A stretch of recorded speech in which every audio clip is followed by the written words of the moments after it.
আমারো মরণ কালে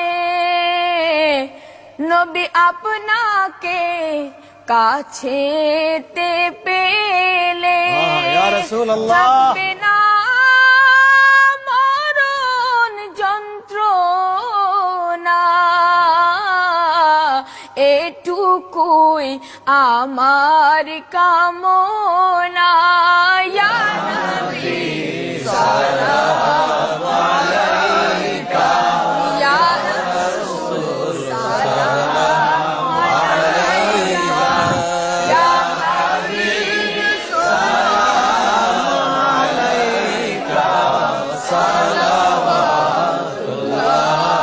আলাইকা। মুস্তাফা জানে রহমত পেলা